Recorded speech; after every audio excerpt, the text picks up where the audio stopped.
My grandson looked me straight in the eye and said, "Grandpa, you don't love us anymore, do you?" So I was shocked. For months, my two grandsons had been growing distant, cold, almost hostile toward me. But when I discovered what my own son had been telling them behind my back, I realized this wasn't about love at all. What I found out changed everything I thought I knew about my family. At 70 years old, I thought I understood how families work. I'd raised my son Mark from birth, supported him through college, helped him start his business, been there for every milestone in his life. When he married Sarah and gave me two beautiful grandsons, I felt like my life was complete. Tommy, now 12, and Jake, 8 years old, were the light of my world. For the first 10 years of their lives, those boys couldn't get enough of their grandpa William. Every weekend, they'd beg their parents to bring them to my house. We'd work in the garage together, building model airplanes and birdhouses. I'd take them fishing at the lake, teach them how to throw a baseball, read them stories before bedtime when they stayed over. My wife Helen had passed away 3 years ago, and the boys had been my salvation during that dark period. Their laughter filled the empty spaces in my house. Their excitement about simple things reminded me that life still held joy. I lived for their visits, planned my whole week around the time I'd spend with Tommy and Jake. But 6 months ago, something changed, dramatically. It started with small things. Tommy, who used to run and hug me the moment he walked through my door, began hanging back, barely offering a quick hi before disappearing to watch TV. Jake, who used to chatter non-stop about school and friends, became quiet, almost sullen during our visits. "What's wrong, buddy?" I'd ask Tommy when I found him sitting alone in the living room, instead of coming out to the garage where we usually worked on projects together. "Nothing's wrong." "Grandpa," he'd say, but his voice was flat, distant. "I just don't feel like doing anything today." Jake was even more troubling. One Saturday afternoon, I suggested we go fishing, something he'd always loved. His face scrunched up like I'd suggested we eat dirt. "I don't want to go fishing," he said. "Fishing is boring." "Everything you want to do is boring." That hurt, but I tried to understand. Maybe the boys were just getting older, developing their own interests. Maybe they were going through phases that all kids experience, but it kept getting worse. The enthusiastic weekend visits became reluctant obligations. The boys would sit in my living room like they were serving detention, checking the clock constantly, asking when their parents were coming back to pick them up. "Grandpa, can we go home now?" became Jake's constant refrain, usually within an hour of arriving. "We just got here, buddy. Don't you want to spend time with me?" "Not really," he'd say with brutal honesty that broke my heart. Tommy, the older one, was more subtle but equally hurtful. He'd agree to activities, but participate with obvious reluctance, sighing dramatically whenever I suggested something we used to enjoy together. Remember when we built that model of the Wright Flyer? I asked him one afternoon, pulling out a new airplane kit I'd bought specifically for us to work on together. "Yeah, I remember," Tommy said without enthusiasm. "But I'm too old for that stuff now, Grandpa." That's kid stuff. He was 12, still very much a kid in my eyes, but apparently not in his own. The breaking point came 3 weeks ago, during what should have been a special weekend. Mark and Sarah were going out of town for their anniversary, and the boys were supposed to stay with me for 2 full days. I'd planned everything carefully. A trip to the science museum Tommy had mentioned wanting to visit, a new fishing spot Jake might enjoy, even tickets to a baseball game I thought we could all enjoy together. But from the moment they walked through my door, both boys seemed miserable. "I don't want to be here," Jake announced, dropping his backpack in the middle of my living room floor. "I want to go to Ethan's house instead." "Jake, that's not very nice," I said gently. "We're going to have a great weekend together." "No, we're not," he replied with the kind of certainty that only 8-year-olds can muster. "We never have fun here anymore." Tommy nodded in agreement. "Yeah, Grandpa. Your house is boring. There's nothing to do here." "Nothing to do?" My house was filled with games, books, craft supplies, a workshop full of tools and projects. My backyard had a treehouse I'd built specifically for them, a swing set, plenty of space to run and play. "What would you like to do?" I asked, trying to keep the hurt out of my voice. "Go home," Jake said immediately. That night, after a strained dinner where both boys picked at their food and barely spoke, I overheard them talking in the guest bedroom where they were staying. "I wish Mom and Dad didn't make us come here," Tommy was saying. "Me too," Jake replied. "Grandpa's so weird now. He always wants us to do stuff with him." Dad says Grandpa gets lonely because Grandma died, but that's not our fault, Tommy said. I know. Dad says Grandpa expects too much from us. We're just kids. I stood in the hallway, outside their room, feeling like someone had punched me in the stomach. Was that really how they saw me? As some lonely old man who expected too much from them?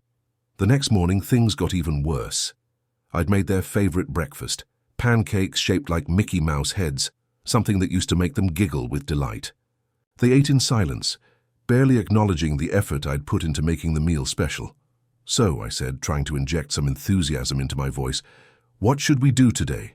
Museum? Baseball game? Maybe work on that treehouse? Tommy looked up from his pancakes with an expression I'd never seen before. It wasn't just disinterest. It was something closer to annoyance. Grandpa, why do you always want us to do stuff? Can't we just watch TV? We could watch TV for a little while, I agreed. But it's such a beautiful day. Don't you want to go outside? Get some fresh air? That's when Jake said the words that still echo in my mind every night when I try to sleep. Grandpa, you don't love us anymore, do you? You just want us to do what you want to do. You don't care what we want. The accusation was so backwards, so completely opposite to the truth, that I couldn't immediately respond. I didn't love them. I lived for these boys. Every decision I made, every plan I had for the future, revolved around being the best grandfather I could be. Of course I love you, I said, my voice cracking slightly. You boys are the most important thing in my life. Tommy shook his head. No, we're not. You just want us to be here because you're lonely. Dad explained it to us.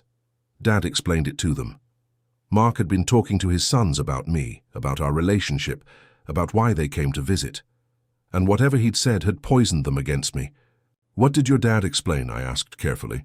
The boys exchanged a look, the kind of glance that passes between siblings who share a secret. Nothing, Tommy said quickly. Just stuff. But Jake, being younger and less filtered, kept talking. Dad said you get sad because Grandma's not here anymore, and you try to make us fill the hole she left. But we can't do that because we're just kids, and we want to play with our friends instead of doing old people stuff all the time. Old people stuff. Like building model airplanes and going fishing and reading stories. The things we'd always done together. The activities that had once brought us all joy.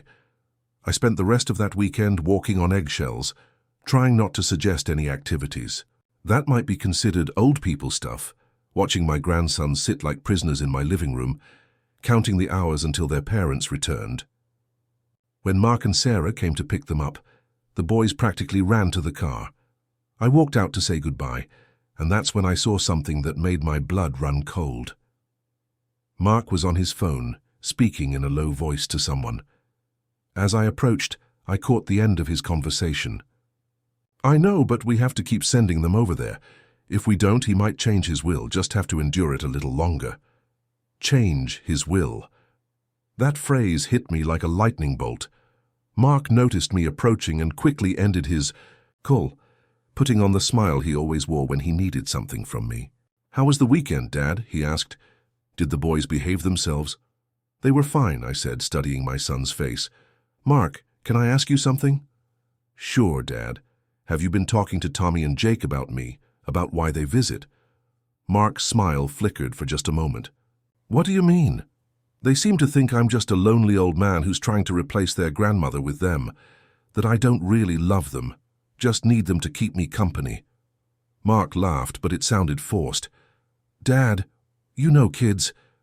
They get weird ideas sometimes, don't take it personally. It's hard not to take it personally when my grandsons act like spending time with me is a punishment. Look, Dad, they're at an age where they want to spend more time with their friends. It's normal. Don't read too much into it. Sarah was already in the car with the boys, and I could see them through the windshield, both looking relieved to be leaving. Tommy was showing Jake something on a phone, and they were laughing together. In a way, they hadn't laughed once during their entire visit with me. Maybe we should take a break from the weekend visits for a while, Mark continued. Let the boys do their own thing, you know. They'll come around when they're ready. A break from the weekend visits. The one thing in my life that gave me purpose, joy, a reason to get up in the morning. If that's what you think is best, I said quietly. I do, trust me, Dad, this is just a phase, they'll grow out of it. I watched them drive away, and for the first time since Helen died, I felt completely alone. But more than that, I felt confused. Something about this situation didn't add up. Tommy and Jake hadn't gradually grown out of wanting to spend time with me. Their attitude had changed suddenly, dramatically, like someone had flipped a switch, and Mark's comment about changing my will kept echoing in my head. That night, I sat in my empty house surrounded by all the projects I'd planned to work on with my grandsons and made a decision. I was going to figure out what was really happening to my family. I started paying closer attention to things I'd previously overlooked. Phone calls that ended abruptly when I entered a room, conversations between Mark and Sarah that stopped the moment they noticed me nearby, the way my son's demeanor changed when we were alone versus when we were around other people. 2 weeks later, I made a discovery that changed everything. I was visiting Mark and Sarah's house for Sunday dinner, something we'd been doing for years. The boys were in their rooms, supposedly doing homework, but I could hear video games playing. Mark and Sarah were in the kitchen preparing dinner, and I was sitting in their living room reading a magazine. That's when I heard Mark's voice carrying from the kitchen, speaking in the low, serious tone he used for important conversations. "The old man's getting suspicious," he was saying. "He asked me if I'd been talking to the boys about him." "What did you tell him?" Sarah's voice. "That kids go through phases, but we need to be more careful. If he figures out what we're doing, we're screwed." My hands started shaking as I strained to hear more. "How much longer do we have to keep this up?" Sarah asked. "The boys are starting to ask questions. Tommy wanted to know why we tell them different things about Grandpa when he's not around. Just until he updates the will," Mark replied. "My lawyer says once someone shows signs of alienating their grandchildren, it's easier to argue diminished capacity. We just need to document that he's becoming difficult, demanding, unreasonable with the kids. And then what? Then we get power of attorney, and all his assets come under our control. The house alone is worth $500,000. I sat there in their living room, magazine forgotten in my lap, listening to my son plan to steal my life. Just like with the David situation I'd heard about, but this time it was my story. My family, my grandsons being used as pawns in a scheme to get my money. But Mark's plan was even more insidious than simple theft. He was destroying my relationship with Tommy and Jake, poisoning them against me, using their young minds as weapons in his war against their grandfather. The boys didn't hate me. They'd been taught to hate me. That night I went home and started planning my counterattack. Mark wanted to play games with my grandsons' hearts. Fine. But he was about to learn that their grandfather wasn't as helpless as he thought. And this time, I wasn't just fighting for my money or my property. I was fighting for the love of 2 little boys who'd been turned into weapons against their own grandfather. The war for my family was about to begin. After discovering Mark's conversation about getting power of attorney and my assets, I couldn't sleep for 3 days. Every time I closed my eyes, I heard his voice saying, "The old man's getting suspicious and we're screwed if he figures out what we're doing." My own son was systematically destroying my relationship with my grandsons to steal my life's work, but I needed proof. Real, undeniable evidence that would hold up if this situation ever went to court. I needed to document exactly what Mark was doing to those boys, how he was poisoning their minds against me. The next morning, I drove to an electronics store in the next town over, somewhere Mark wouldn't accidentally see me. I told the young clerk I needed help with a family security issue, and walked out with 3 small recording devices and a basic surveillance camera system. I'd never thought I'd become the kind of person who secretly records family conversations, but Mark had forced my hand. If he wanted to play dirty, I'd match him move for move. Setting up the equipment took me most of the week. I placed 1 recorder in my living room, hidden inside an old radio that no one ever touched. Another went in the kitchen, taped under the table where we usually ate meals. The third I kept in my pocket, a tiny device I could activate whenever I sensed an important conversation coming. The camera was trickier. I finally settled on hiding it in my bookshelf, angled to capture most of the living room and part of the kitchen. To anyone looking, it just looked like another old electronics device among my collection of vintage radios and clocks. I didn't have to wait long for results. The following Saturday, Mark brought the boys over for what he called a short visit, just 2 hours instead of the full day we used to spend together. I could see Tommy and Jake's reluctance the moment they walked through my door. They moved like they were walking into a dentist's office. "Hi, Grandpa," Tommy mumbled, not making eye contact. Jake just nodded and immediately asked, "When are Dad and Mom coming back?" "In a couple of hours, buddy," I said, forcing a smile. "What would you like to do today?" The question seemed to cause them physical pain. They exchanged one of those looks again, the same expression they'd shared that horrible weekend when Jake had asked if I even loved them anymore. "Can we just watch TV?" Tommy asked. "Of course. But maybe after a little while, we could—" "We just want to watch TV, Grandpa," Jake interrupted. Using the same flat tone I'd been hearing for months, I turned on the television and retreated to the kitchen, activating the pocket recorder as I went. Within minutes, I heard the boys talking in low voices, thinking I couldn't hear them from the other room. "I wish we didn't have to come here," Jake was saying. "Me too," Tommy replied. "But Dad says we have to pretend to like Grandpa, at least for a little while longer. Pretend to like me." My own grandsons had been instructed to pretend to like their grandfather. "How much longer?" Jake asked. "Dad said until Grandpa changes some important papers. Then we won't have to visit anymore." "Good, this is boring. And Grandpa always wants to hug us and stuff. That's weird. Wanting to hug my grandsons was weird." I stood in my kitchen, gripping the counter so hard my knuckles turned white, listening to two children I loved more than life itself talk about me like I was some stranger they had to tolerate. When Mark came to pick them up, I walked outside to say goodbye, the pocket recorder still running in my jacket. "How did it go, Dad?" Mark asked with that fake smile I was learning to recognize. "Fine," I said. "The boys seem tired, though. Everything okay at home?"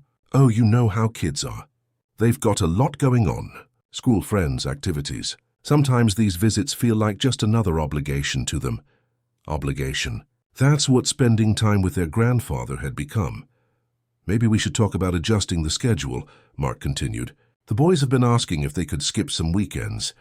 They want to spend more time with their friends. This was perfect." Mark was giving me exactly the kind of conversation I needed recorded. "Skip some weekends?" I asked him. "But Mark, these visits are important to me. The boys are all I have left." "I know, Dad, but you have to think about what's best for them. They're at an age where forced family time can actually damage relationships. Maybe if we gave them some space, they'd appreciate the time with you more." Forced family time, space. All the psychology buzzwords designed to make me sound like the unreasonable one. "What are you suggesting?" "Maybe once a month instead of every week, or even less frequently. Let them come when they actually want to, not because they have to," which, based on what I'd just overheard, would be never. "I suppose," I said carefully, "if that's what you think is best for the boys." "I do, Dad. Trust me, this will be better for everyone." Better for everyone. The same phrase I'd heard him use on the phone that day. I'd first started suspecting something was wrong. That evening, I listened to the full recording 3 times, each playback breaking my heart a little more. But it also strengthened my resolve. Mark wasn't just stealing my money. He was stealing my grandsons' love, their trust, their natural affection for their grandfather. Over the next several weeks, I collected more evidence. Every visit, every phone call, every interaction was documented. The picture that emerged was even worse than I'd initially suspected. Mark had been systematically programming Tommy and Jake to see me as a burden, a lonely old man who expected too much from them.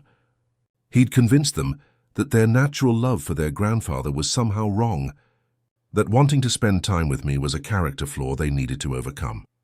The most damaging recording came 3 weeks later, during a Sunday dinner at Mark's house. I'd placed the pocket recorder in the bathroom during my visit, hoping to catch any private conversations.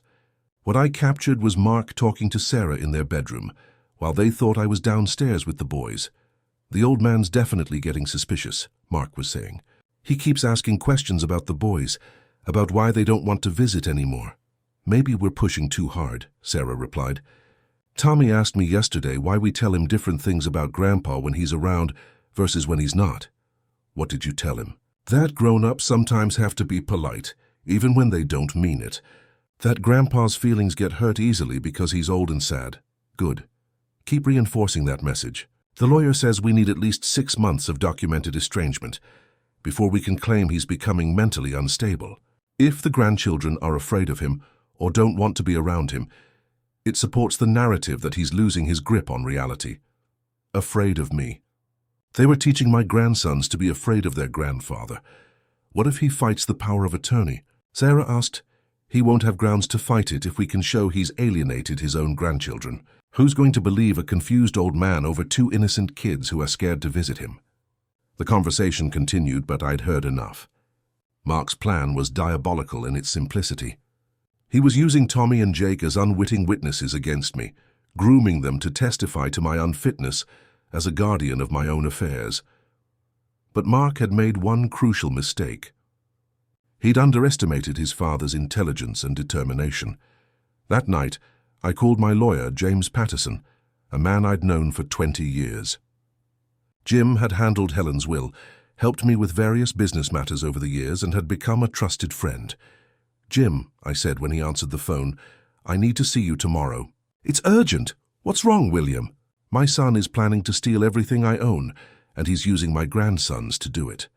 The next morning, I sat in Jim's office and played the recordings. I showed him the video footage of the boys' obvious reluctance during visits, their coached responses to my attempts at affection. I laid out the entire scheme as Mark had unknowingly revealed it to me. Jim listened to everything, with the focused attention of a man who'd spent decades dealing with family disputes. When I finished, he leaned back in his chair and whistled softly. "William, this is one of the most sophisticated elder abuse schemes I've ever encountered. Your son isn't just going after your money. He's destroying your relationship with your grandchildren to eliminate any potential witnesses who might defend you. Can we stop him? We can do better than stop him. We can turn his own plan against him. But it's going to require you to endure more pain before this is over." "What do you mean?" Jim pulled out a legal pad and started writing. "We're going to let Mark continue his scheme while we document everything. Every conversation, every manipulation, every lie he tells those boys. We'll give him enough rope to hang himself. But in the meantime, I'm losing my grandsons. They already think I'm some kind of burden they have to tolerate. That's temporary, William. What Mark is doing to those children is psychological abuse. When this is over, when they understand how they've been manipulated, their natural love for you will reassert itself. Children are remarkably resilient when the truth is handled properly. And if we can't prove what he's doing, we already have enough evidence to stop him cold. But I want to catch him in the act of actively coaching the children. That will not only protect your assets, but also potentially give you grounds to seek custody of the boys if Mark's manipulation rises to the level of psychological abuse." Custody. I hadn't even considered that possibility, but Jim was right. What Mark was doing to Tommy and Jake was a form of child abuse, using their emotional dependence on their parents to poison their relationship with their grandfather. "What do you need me to do?" "Keep recording everything. I especially want to catch Mark or Sarah actively telling the boys negative things about you. If we can document direct coaching, we'll have him. How long will this take?" Mark said 6 months to establish the pattern he needs for his power of attorney claim. We'll give him exactly that long to build his case, and ours. I left Jim's office feeling better than I had in months. For the first time since this nightmare began, I had a plan. Mark thought he was playing chess while his old man was playing checkers. He was about to learn that his father had been playing chess a lot longer than he had. 2 weeks later, I got the evidence Jim was looking for. Mark and Sarah brought the boys over for another one of those painful short visits, but this time I was ready. The living room recorder was active, the camera was running, and I had the pocket device as backup. About halfway through the visit, Tommy asked if he could use the bathroom. While he was gone, Mark took the opportunity to have a quiet word with Jake, not realizing that my equipment was capturing every word. "Remember what we talked about in the car," Mark said in a low voice. "If Grandpa tries to get you to do anything you don't want to do, you tell him no. You don't have to make him happy. But what if he gets sad?" Jake asked. "That's not your responsibility. Grandpa puts too much pressure on kids. That's not normal." "Dad, I used to like coming here." Mark's expression hardened. "That was before you understood how grown-ups are supposed to act. Grandpa expects too much from you and your brother. It's not healthy." Is Grandpa sick? In a way, yes. He doesn't understand that children need their space.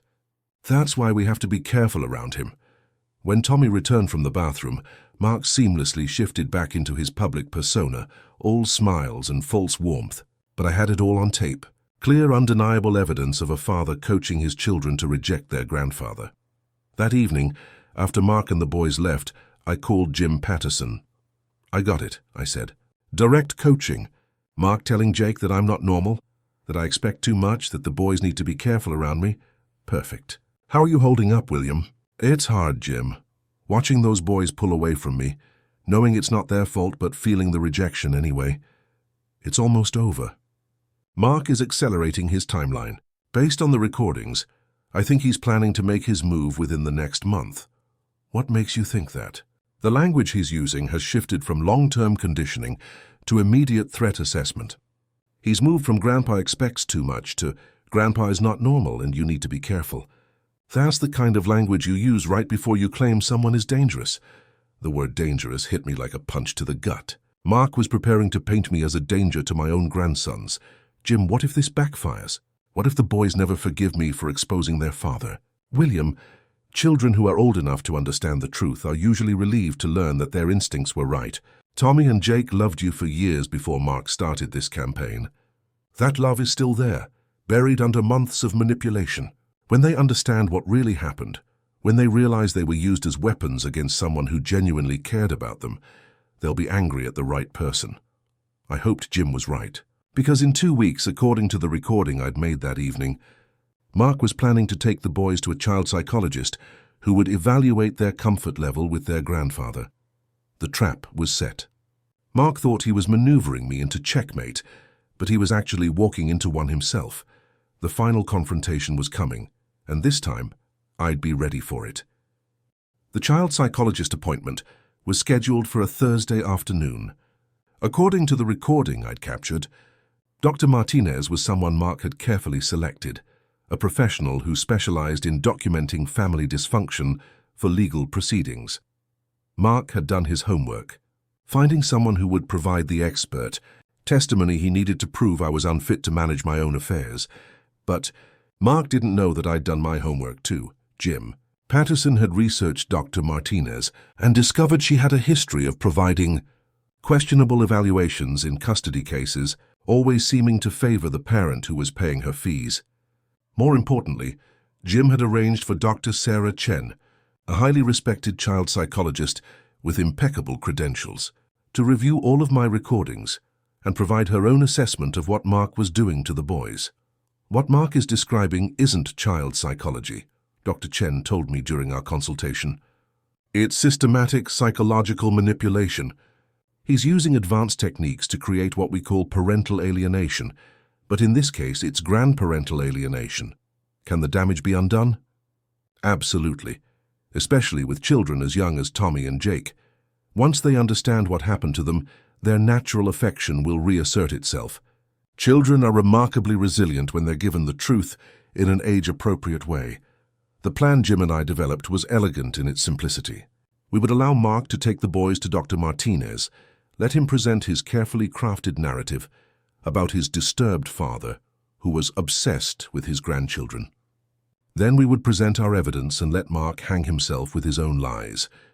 3 days before the appointment, Mark called me with barely contained excitement in his voice. "Dad, I think we need to have a serious talk about your relationship with the boys." "What about it?" "They've been having some anxiety about visiting you. Tommy had a nightmare last week about being forced to spend time somewhere he didn't want to be. A nightmare. Mark was now claiming his own psychological manipulation was causing his children to have nightmares. "That's terrible," I said, playing my role. "What can I do to help?" "Well, I've been thinking it might be helpful to have a professional evaluation, just to make sure we're handling this situation correctly." "A professional evaluation?" "A child psychologist. Someone who can talk to the boys and help us understand why they're so resistant to spending time with you." There it was, the trap Mark thought he was setting for me. "If you think that would help," I said carefully. "I do, Dad. Dr. Martinez specializes in family dynamics. She can help us figure out the best way forward." "When?" "Thursday afternoon. I'll bring the boys by to see you first, then we'll go to her office together." That way she can observe how they interact with you. Perfect. Mark was giving me exactly what I needed. A chance to let Tommy and Jake's coached responses speak for themselves. While my recording devices captured every word, Thursday arrived grey and drizzling, matching my mood perfectly. I'd barely slept the night before, knowing that the next few hours would determine not just my financial future, but my relationship with my grandsons for years to come. Mark arrived with the boys at exactly 2 p.m. I could see the anticipation in his eyes. He thought he was about to win the game he'd been playing for months. Tommy and Jake climbed out of the car with their usual reluctance, but today there was something else in their expressions. Fear. "Hi, Grandpa," Tommy said, his voice barely above a whisper. Jake just nodded, staying close to his father's side. "Come in, boys," I said gently. "I'm so glad to see you." They followed me into the living room like they were walking to their execution. Every recording device was active, the camera was running, and I had the pocket recorder as backup. Whatever happened in the next hour would be documented. "So," Mark said, settling into my living room like he owned the place, "the boys wanted to talk to you about something, didn't you guys?" Tommy and Jake exchanged one of their secret looks. The same expression I'd been seeing for months. "Grandpa," Tommy began, clearly reciting something he'd been taught. "We don't feel comfortable visiting you anymore." The words hit me like a physical blow, but I forced myself to remain calm. "Why not, buddy?" "Because you expect too much from us," Jake said, the phrase coming out in a rush like he'd memorized it. "And it makes us feel bad. What do I expect from you?" The boys looked at their father, seeking guidance. Mark gave them an encouraging nod. "You want us to hug you and spend time with you even when we don't want to," Tommy said. "And that's not fair." "You make us feel guilty when we want to go home," Jake added. I looked at these two children I loved more than life itself, hearing them recite the script their father had written for them, and felt my heart break all over again. "I'm sorry you feel that way," I said quietly. "I never meant to make you uncomfortable." Mark leaned forward, playing his role perfectly. "Dad, the boys need to feel safe expressing their feelings. When they say they don't want to visit, you can't take that personally." "Of course not," I said. "I want them to be happy." "That's good," Mark continued, "because Dr. Martinez wants to understand the family dynamics here. She needs to see how everyone interacts." As if on cue, Tommy spoke up again. "Grandpa, why do you always want us to do old people things? Can't we just watch TV when we're here?" "Old people things." The phrase Mark had taught them to use for any activity I suggested. "What would you like to do instead?" I asked. The boys looked at each other, then at their father, clearly lost. They'd been so focused on what they were supposed to say, they hadn't prepared for follow-up questions. "They just want to relax," Mark said, jumping in to help. "Kids today have a lot of pressure at school. When they visit family, they need downtime, not structured activities." "I understand," I said. "Would you boys like some snacks?" I made chocolate chip cookies yesterday. I'd made the cookies specifically for this moment, knowing that Tommy and Jake had always loved my baking. For years, they'd beg me to make cookies whenever they visited, but today Jake shook his head immediately. "No, thank you, Grandpa." "We're not hungry," Tommy nodded in agreement. "Yeah, we don't want any cookies." They didn't want my cookies. These were the same boys who used to steal cookie dough when they thought I wasn't looking, who would eat half a batch before dinner and make themselves sick. Now they were rejecting them like I was offering poison.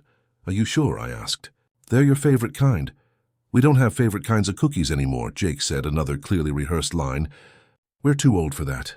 Mark smiled, thinking his coaching was working perfectly. What he didn't know was that every word was being recorded, every coached response documented for the legal proceeding that was coming. "Well," Mark said, checking his watch, "I think we should head to Dr. Martinez's office now. Dad, would you like to ride with us?" "Sure," I said. "Let me just get my jacket." I went to my bedroom and quickly checked the pocket recorder to make sure it was still running. Then I grabbed a small device Jim had given me, a backup recorder that looked like a hearing aid. If Mark tried to coach the boys during the drive, I'd have that too. The drive to Dr. Martinez's office was revealing in ways Mark never intended. Thinking I couldn't hear them in the back seat, he gave the boys final instructions. "Remember what we practiced," he said in a low voice. "Dr. Martinez is going to ask you about visiting Grandpa. You tell her exactly what you told me, that he makes you uncomfortable, that he expects too much, that you don't like going to his house." "What if she asks why?" Tommy whispered back.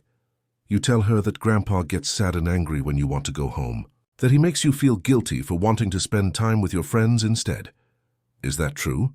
Jake asked innocently. Mark hesitated for just a moment.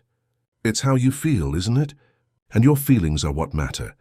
It was a masterful bit of manipulation, taking natural childhood reactions and reframing them as evidence of my unfitness as a grandfathered at Dr. Martinez's office was exactly what I'd expected, sterile, professional, designed to intimidate. She was a woman in her 50s with sharp eyes and a notebook that she consulted frequently during our brief introduction. Mr. Thompson, she said, shaking my hand with a grip that felt like a business transaction, Mark has explained the situation. I understand the boys have been having some difficulty with family visits. So I'm told, I said carefully. Well, let's sit down and talk about it. The session that followed was a masterpiece of leading questions and predetermined conclusions. Dr. Martinez had clearly been briefed on what Mark wanted her to find, and she guided the conversation accordingly. Tommy, she said, turning to my older grandson, can you tell me how you feel when you visit your grandfather? Tommy looked at his father, got an encouraging nod and launched into his rehearsed speech. I feel uncomfortable because Grandpa wants me to do things I don't want to do. And when I say no, he gets sad, and that makes me feel bad. What kind of things does he want you to do? Old people stuff, like building models and fishing and reading books. And how do you feel about that? I feel like he doesn't care what I want. He just wants me to make him happy because he's lonely. Dr. Martinez made notes, nodding sympathetically. Jake, how do you feel about visiting your grandfather? Jake had clearly been coached just as thoroughly. I don't like it, because Grandpa expects us to hug him and say we love him even when we don't feel like it. And that's weird. Weird. My own grandson had been taught to describe physical affection from his grandfather as weird. Do you feel safe when you visit your grandfather? Dr. Martinez asked. And I realized this was the key question, the one designed to establish that I was somehow a threat to my own grandchildren. Both boys hesitated, looking at their father. Mark gave them a subtle nod. Sometimes I don't feel safe, Tommy said slowly, because Grandpa gets upset when we want to leave. He makes us feel guilty, Jake added. And that's not fair to kids. Dr. Martinez turned to Mark. And how long has this been going on? About 6 months, Mark said, his voice full of fake concern. It started gradually, but it's gotten worse. The boys have been having anxiety about the visits. Tommy even had nightmares. And Mr. Thompson, Dr. Martinez said, turning to me, how do you respond when the boys express reluctance about visiting? This was my moment. The moment when I was supposed to either deny the obvious or admit that my grandsons didn't want to see me anymore. Either response would support Mark's narrative. Instead, I smiled calmly and said, Dr. Martinez, before I answer that question, I think you should know that everything Mark just told you is a lie. The room went completely silent. Mark's face went white. The boys looked confused. Excuse me? Dr. Martinez said. I reached into my jacket and pulled out the pocket recorder, setting it on the coffee table between us. For the past 2 months, I've been recording every conversation with my son and my grandsons. Would you like to hear what Mark says to the boys when he thinks I can't hear him? Mark jumped to his feet. Dad, what are you doing? I'm exposing the truth, I said calmly. I pressed play on the recorder, and Mark's voice filled the room. Remember what we talked about in the car. If Grandpa tries to get you to do anything you don't want to do, you tell him no. You don't have to make him happy. But what if he gets sad? Jake's voice, that's not your responsibility. Grandpa puts too much pressure on kids. That's not normal. Dr. Martinez's expression changed as she listened. Mark was frantically trying to explain. Dad, you can't record private conversations. On my own property, I can record whatever I want, I said. I fast-forwarded to another section. Mark's voice again. The old man's definitely getting suspicious. He keeps asking questions about the boys, about why they don't want to visit anymore. Maybe we're pushing too hard, Sarah's voice. No. We need at least 6 months of documented estrangement before we can claim he's becoming mentally unstable. Dr. Martinez set down her pen. Mr. Mark Thompson, are you coaching these children to reject their grandfather for financial gain? Mark's composure finally cracked completely. This is entrapment. He tricked us. I documented child psychological abuse. I said quietly. There's a difference. I turned to Tommy and Jake, who were staring at their father with growing understanding in their eyes. Boys, I said gently, your daddy has been telling you things about me that aren't true. He taught you to say you don't like visiting me, didn't he? Tommy's eyes filled with tears. Dad said we had to pretend we didn't want to come to your house anymore. But I do want to come to your house, Grandpa, Jake said, his voice breaking. I miss building things with you. I miss the cookies. Mark tried one last desperate play. Dad, we can work this out. We don't need to involve lawyers or... It's too late for that, I said. I pulled out my phone and called Jim Patterson, who had been waiting for this moment. Jim, it's time. Mark just confessed to coaching the children in front of a witness. We need you here now. 20 minutes later, Jim arrived with a court order and a social worker. Mark's scheme hadn't just collapsed. It had exploded in his face. The boys clung to me as their father was escorted from the building, finally free to express the love they'd been forced to hide for months. I'm sorry, Grandpa, Tommy sobbed. Dad said we had to say those mean things or something bad would happen to our family. It's not your fault, buddy, I whispered, holding both boys close. You were just doing what your daddy told you to do. But now we can tell the truth. The truth was about to set us all free. The weeks following Mark's exposure were like watching my grandsons come back to life. It was as if someone had removed heavy weights from their shoulders, allowing them to stand straight and breathe freely for the first time in months. The court proceedings moved swiftly. Jim Patterson had presented such overwhelming evidence of psychological manipulation and attempted elder abuse that Mark's lawyer advised him to accept a plea agreement rather than face a jury trial. Mark would serve 6 months in county jail, complete 2 years of supervised probation, and was permanently banned from having any contact with me or access to my financial affairs. More importantly, the family court granted me temporary guardianship of Tommy and Jake, while Sarah received counseling to understand her role in the psychological abuse of her children. She'd been complicit in Mark's scheme, but unlike my son, she seemed genuinely remorseful when she understood the damage they'd caused. I thought we were protecting our family's future, she told me during one of our supervised visits. Mark convinced me that you were becoming difficult, that the boys needed space from you. I never understood he was manipulating all of us. Sarah would eventually regain custody of her sons, but only after completing a year-long program on parental responsibility and child psychology. During that time, Tommy and Jake would live with me, not as a burden or obligation, but as the blessing I'd always known them to be. The first night the boys stayed in my house as their primary residence, we sat at my kitchen table, sharing a dinner of homemade spaghetti and meatballs. The contrast with those painful recent months was startling. Instead of sullen silence and constant clock-watching, we had genuine conversation and laughter. Grandpa, Tommy said, twirling pasta around his fork, can I ask you something? Of course, buddy. Why didn't you get mad at us? When we said those mean things about not wanting to visit you, it was a question I'd been expecting, one that required a careful answer.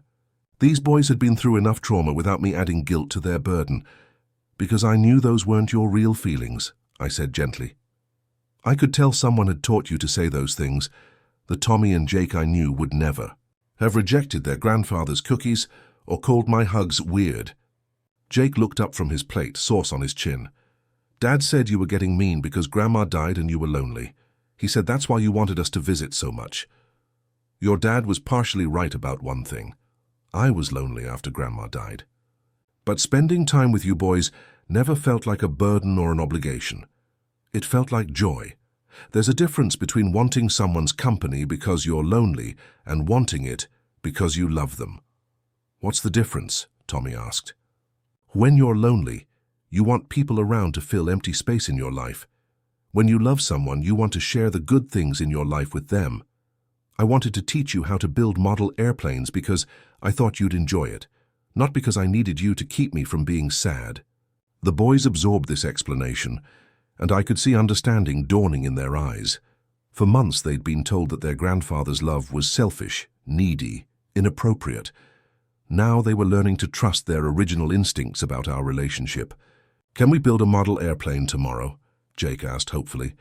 We can build anything you want, I promised. Over the following weeks, I watched the real Tommy and Jake emerge from behind the coached facades Mark had created. They were still the same boys I'd always loved, but they'd gained wisdom from their experience. They'd learned that adults sometimes lie, that families can be complicated, and that love shouldn't come with conditions or manipulation. Tommy, at 12, was old enough to understand most of what had happened to our family. One evening, while we worked together in the garage rebuilding an old radio, he asked the question I'd been dreading.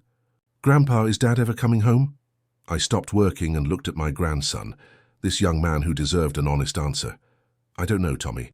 Your dad made some serious mistakes. He hurt you and Jake by teaching you to reject people who love you. He tried to steal money that didn't belong to him. Those are the kind of mistakes that have big consequences. Do you think he really loves us?" That was the hardest question of all, because I wasn't sure of the answer myself. Had Mark ever genuinely loved his sons, or had they always been tools he used to get what he wanted?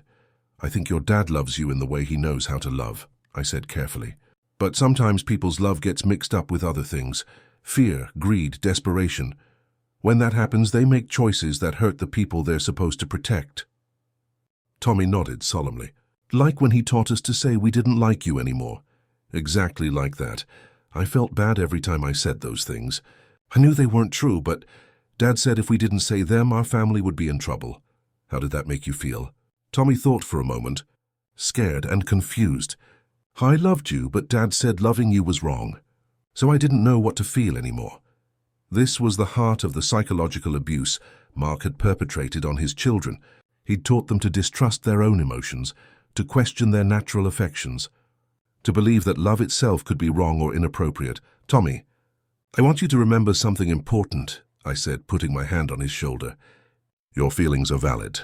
When you love someone who treats you well, who makes you feel safe and happy, that's always right. Don't let anyone ever teach you to doubt your own heart again." Jake, being younger, processed the experience differently. He was less interested in understanding the psychology of what had happened and more focused on making up for lost time. Every day brought new requests for activities we'd been unable to do during Mark's campaign of alienation. "Grandpa, can we make cookies today? Grandpa, will you read me a story?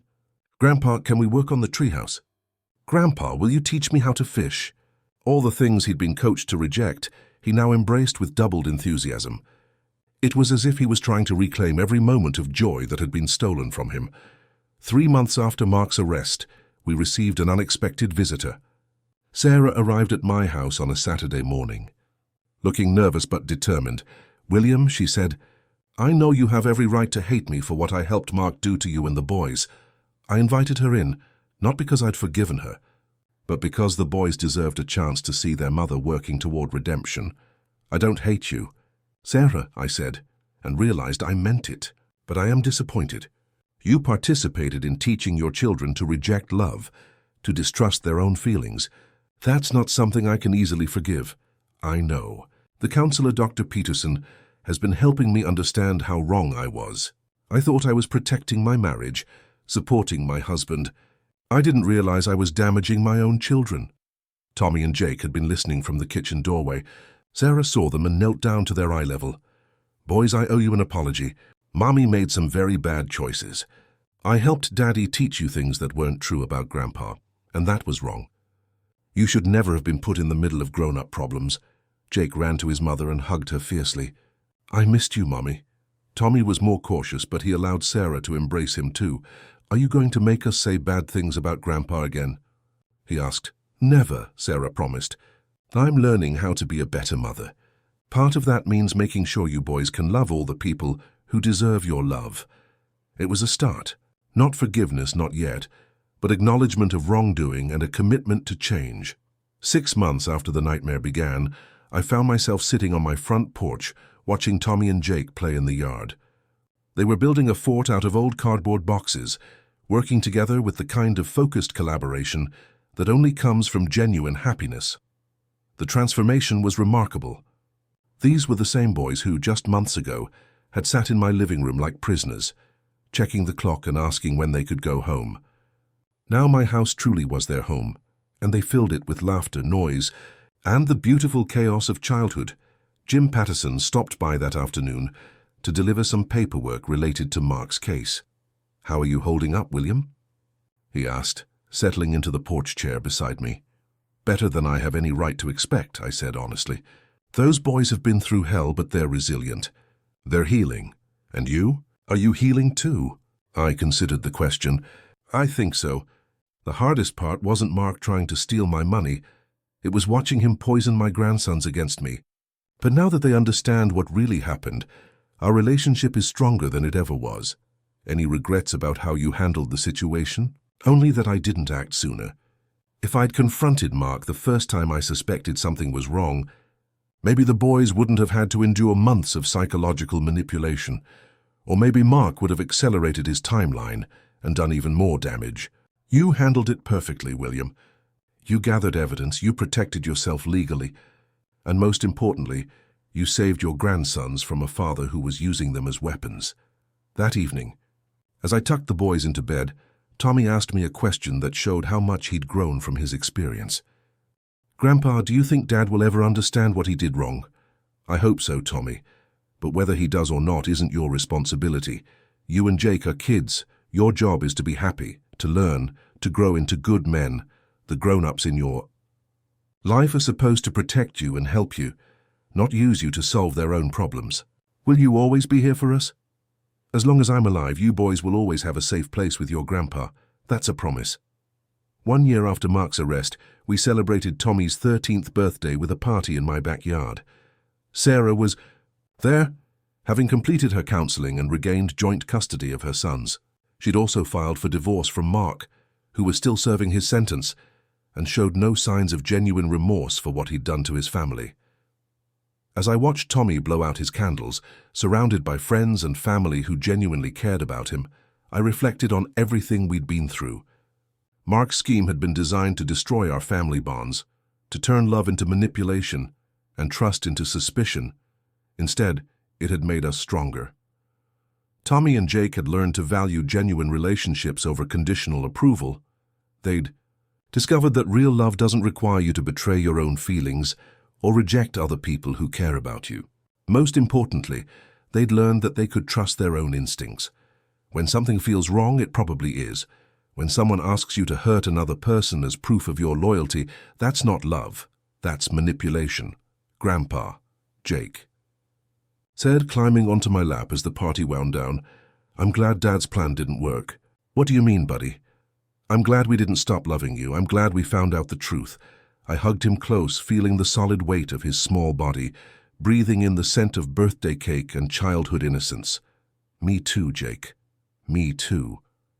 As the sun set on Tommy's 13th birthday, I realized that Mark had given me something he'd never intended to give.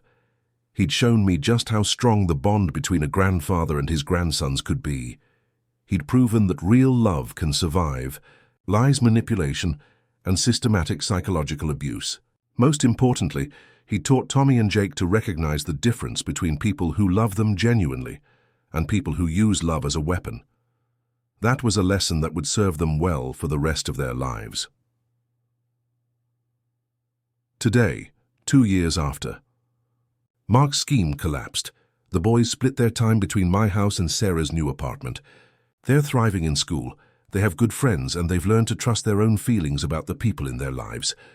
Tommy is 15 now, tall and serious, with his grandmother's kind eyes.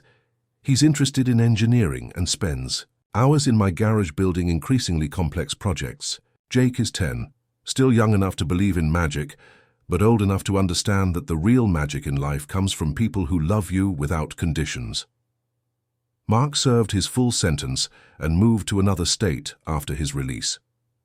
He's made no attempt to contact his sons, and frankly, I think that's for the best. Some bridges once burned should stay burned. Sarah has become a better mother through her ordeal, more aware of her children's emotional needs, and more protective of their right to make their own decisions about relationships. She's dating a man who treats Tommy and Jake with respect and affection, but who understands that their grandfather will always be an important part of their lives. The house that was once too quiet is now filled with the sounds of a family that chose each other. Not blood family, that betrayed us, but chosen family, bound together by love, trust, and mutual respect. If you're watching this and you recognize something in my story, if someone in your life is trying to manipulate you into rejecting people you care about, please trust your instincts. If a child in your life suddenly turns cold towards someone they once loved, ask questions. Look deeper. Children don't usually reject genuine love without a reason. And if you're a grandparent whose relationship with your grandchildren has suddenly changed, don't give up. Sometimes the people we love most are being used as weapons against us. But love is stronger than manipulation. Truth is more powerful than lies, and families that are meant to be together will find their way back to each other. My name is William Thompson. I'm 70 years old, and I learned that sometimes the worst betrayal can lead to the strongest bonds. Tommy and Jake didn't just come back to me. They came back stronger, wiser, and more capable of recognizing real love when they see it. That's a gift that will last them a lifetime.